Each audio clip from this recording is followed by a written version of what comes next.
Today I'll be joined by actor, Emmy Award winning host, who Time named one of the 100 most influential people, artists, my fellow Baltimore native, my hero, Hey. Jada Pinkett. How you doing? I'm doing good.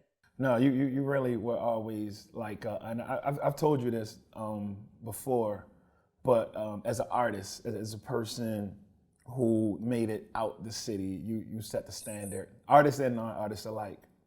Yeah, thank you. We were just in the city. I just did a primetime special with Hoda, and man, no, we did it. We did it at Baltimore School for the Arts, and then I went to my old neighborhood on Price Avenue, and then I went to some of my old stomping grounds, like over there, Doefield and Cold Spring Lane, and ooh, yeah, Baltimore still Baltimore to say the least. I almost got caught up over there bad, but it was like, here's Baltimore. This is what it is. But I'm really it's still my hometown. I just love it. You wrote this beautiful memoir, and you covered so much, and I didn't really, I don't project or try to assume, Mhm. but I wasn't expecting the book to open up with suicidal thoughts, which is something, that a conversation that we're not having enough. Yeah. Could you talk about that? Yeah. I talk about that a couple of times throughout the book. Um, the first time was I was 21 years old. I call it a nervous breakdown when I had extreme suicidal thoughts, and those thoughts pretty much followed me up until 40. And at 40 years old, it just got really bad to the point that I was looking for cliffs to drive myself over to make it look like an accident, because I didn't want my kids to ever think that I had committed suicide. And, you know, it was really about, I think, that idea that if you have a certain amount of success and you've achieved, then you're exempt from all the ills of, the human condition, and that all your problems will be solved. And and I understand why people believe that, because I believed that for a long, long time, you know. But at 40 years old, I just hit a wall, and that was it. Um, Suicides have risen in communities of color across the board.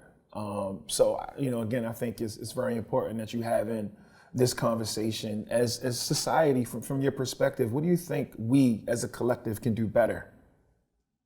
I think that one of the difficulties that I find in our community, and I suffer from still, like, I'm in trauma therapy, and a lot of us grow up in war zones, and there's so much stuff going on. We actually don't feel as though we have the right to feel um, pain or upset, or that we can't afford to, because we got to keep it moving, right? And so we end up kind of just all of this trauma, all this pain, all of these emotions just get compacted. So whether it's anger, whether it's rage, whether it's despair, you know, and I think that that is prevalent in our community, and we just don't have a lot of resources either. We just don't have a lot of resources. And I think where we need to do better is that we need more resources, and we need more professionals that understand our specific experience, in order to help us navigate our emotional landscapes. As I've grown in my own career, one of the things that makes a lot of people, especially like in talking to different networks or talking to people who have power to make certain decisions, Yeah. When they find out I'm from Baltimore, or when they read one of my books about growing up in Baltimore, like it's always like oh he's from Baltimore, like he's and I wonder, was it like that for you when you first got into the industry? Um, Not really. I think it might have been maybe after The Wire. I don't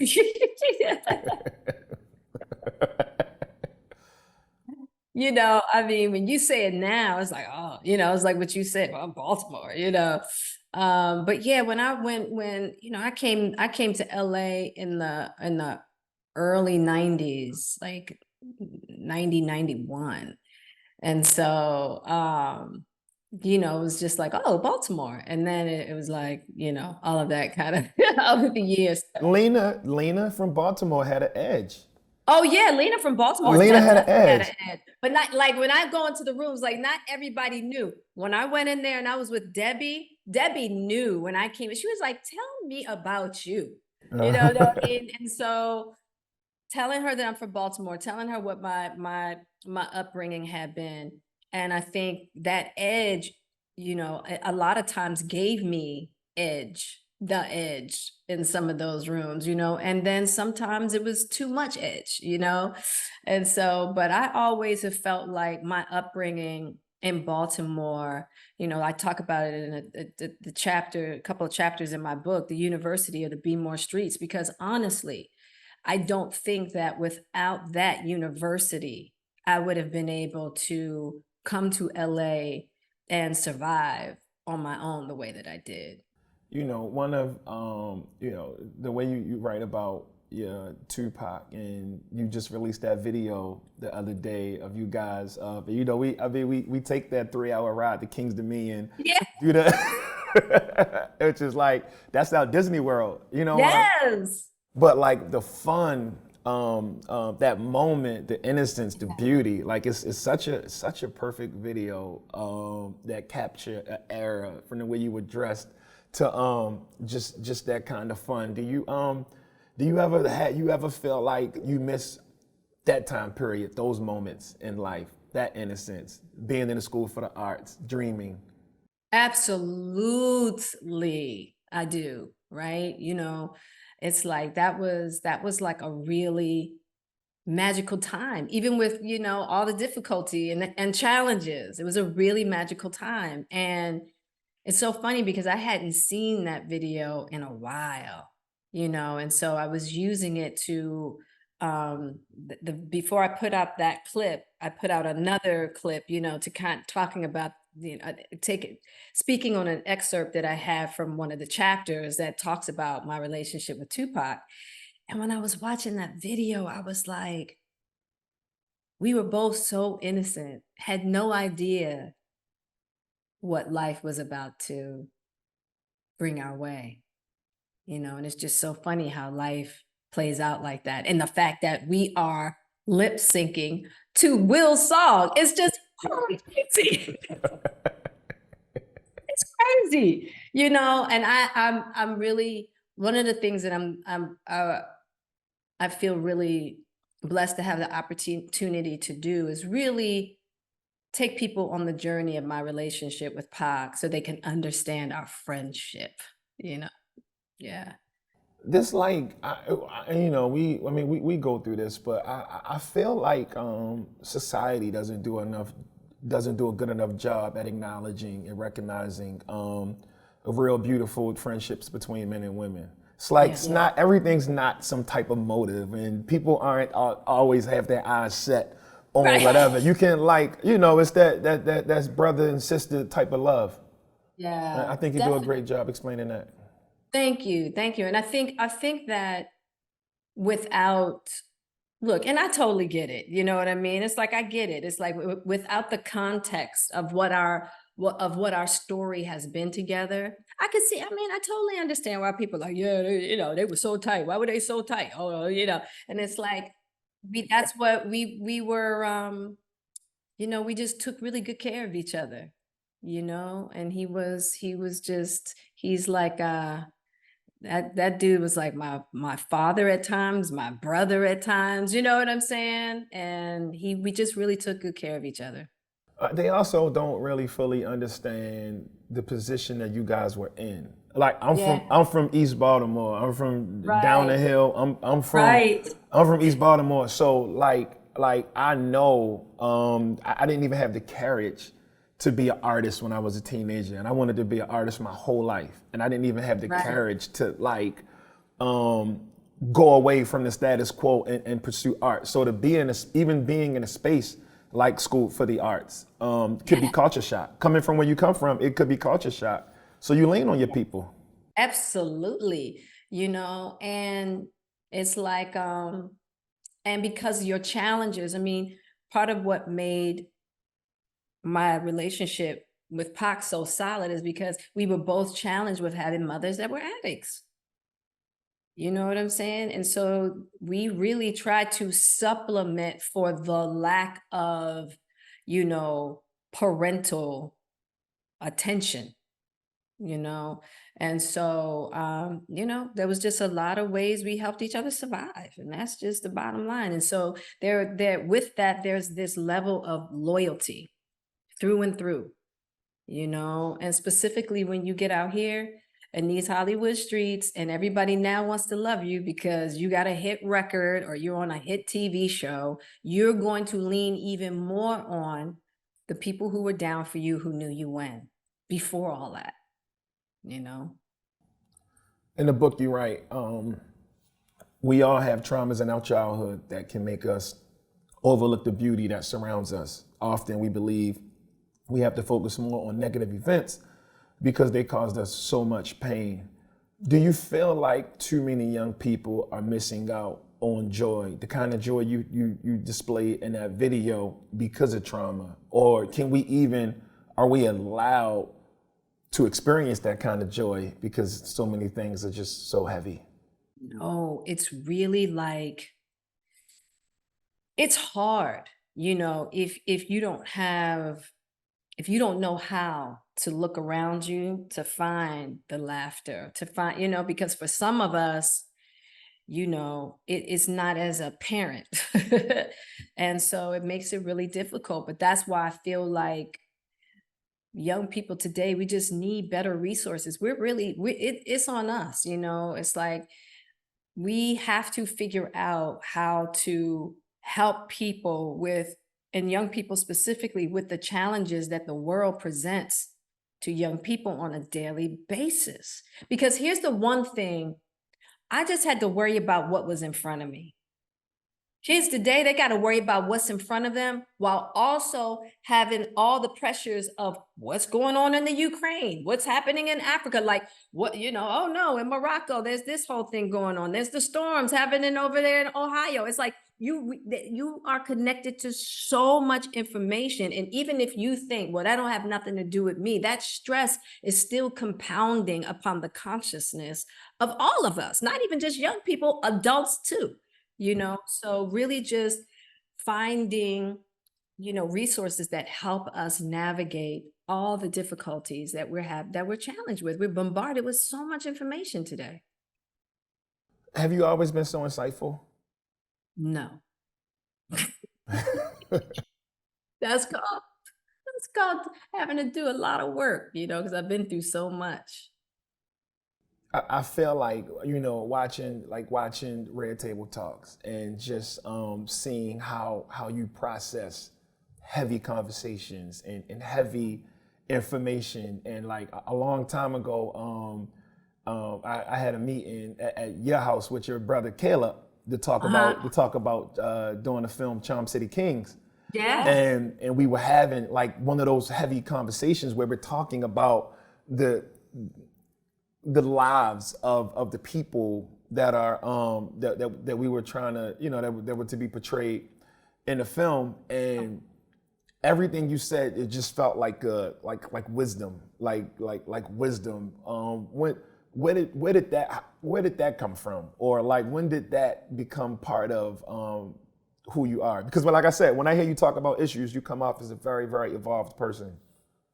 Well, it's been over the years of just me having to learn how to deal with my challenges, So whether it's through trauma therapy, whether it's through, experiences with plant medicine, whether it's through learning about different, spiritual concepts and ideas and different religious scripture, and talking to people. It's like along the way, I have been so determined to heal and so determined to have a better understanding of what this life is all about so that it doesn't hurt so much, right? I just was tired of hurting. And so my whole life has been about seeking answers so that I can just have a more easeful time here. So whatever false beliefs I might have, whatever misunderstandings I might have about life, I wanted to unlearn what was keeping me in pain. Are your children drawn to Baltimore? No. Can they imagine your reality? Like coming up? They they they it's hard for them to imagine, but they love hearing about what my life was like. It's hard for them to imagine that their mother used to run the streets the way she did. And, it's hard. I mean, even going back to Baltimore and going back to some of my old stomping grounds, I was just like, wow. Like that's when I know I'm like, God is so real. What was the conversation with your family like before you decided to pass in the final version of that manuscript?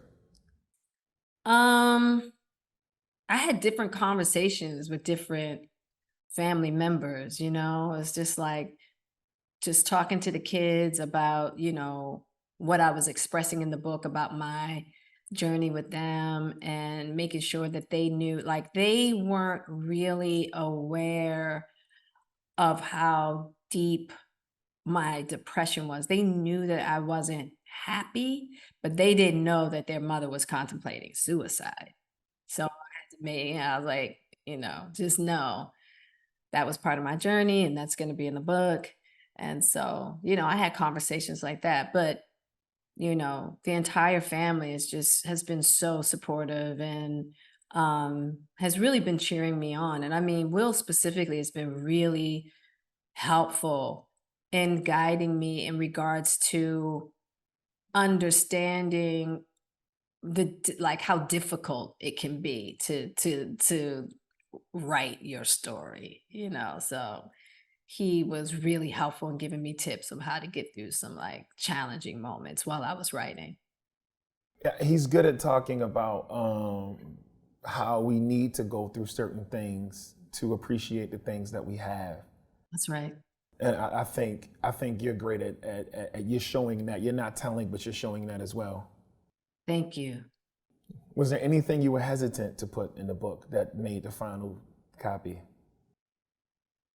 You know what? I wanted to be nothing event wise. I wanted to make sure though that it's very difficult when you're telling your journey not to feel like you have the right to tell someone else's journey, meaning not tell someone else's journey like actual events, but even how they might feel about a event that you are experiencing together. You know what I mean? It's like, and so I wanted to be really careful of making sure that the lens always stayed on me in regards to what I was going through, what I was thinking, and leave it to everyone else to tell their story.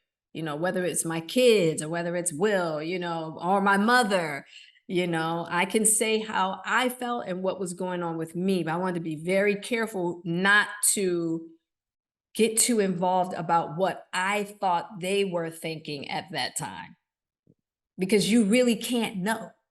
But you have your experience, and I it's have the and experience. sometimes telling, writing memoir and telling your story, it's hurting people's paw for the court. It just Yeah. it happens, and you don't want to you don't want to give too, you don't want to try to assume or imagine their perspective.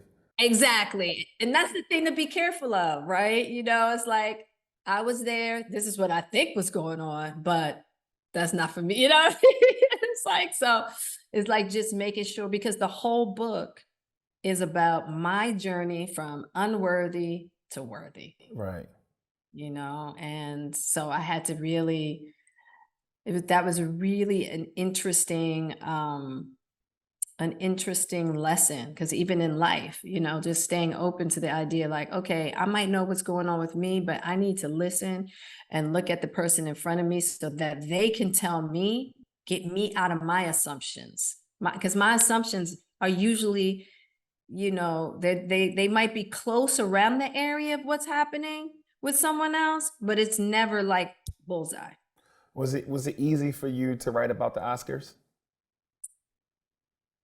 It was, yeah and no. So I'll tell you what wasn't easy about writing about the Oscars. It is such a layered, complex event, that will continue to unfold, for many years to come. And so that it was like, okay, how I could have talked about it from 50 million different perspectives.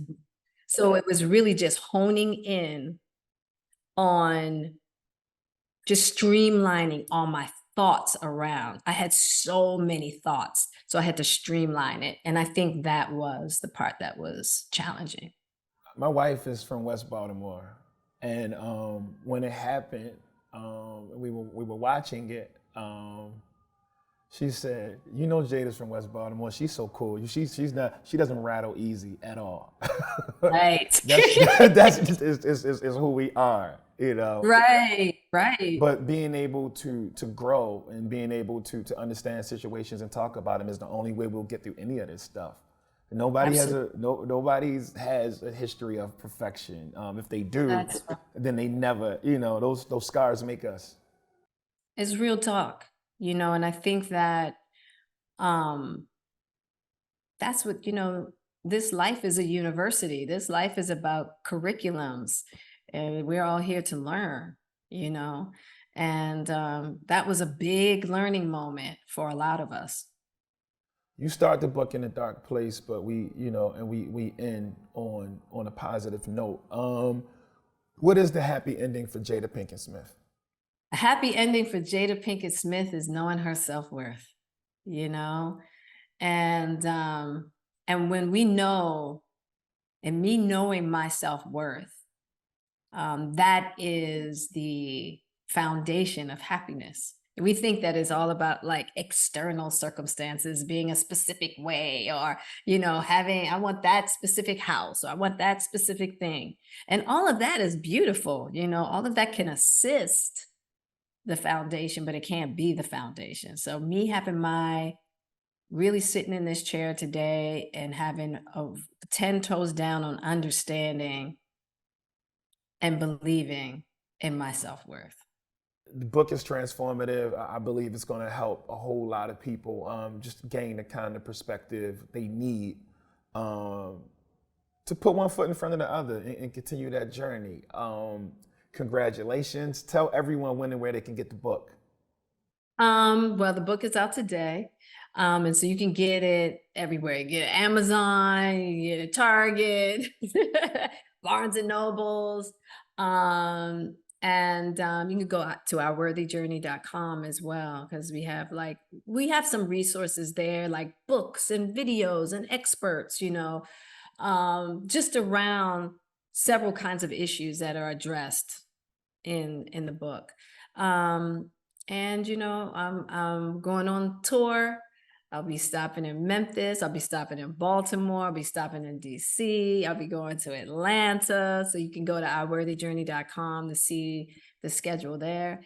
And, I really hope I think that the book really has a lot more in it than people expect. I think people are like, oh, we saw her at the red table and da da da da. And it's like, nah, there was so much that I couldn't bring to the red table because I didn't have, time to give all the context to so much. Oh no, they're gonna get the So real. They're getting the real Jada. They gonna get the real Jada. Congratulations. I imagine it's so freeing, and you did something great. So thank you. thank you. Thank you. I really, really appreciate that. Thank you.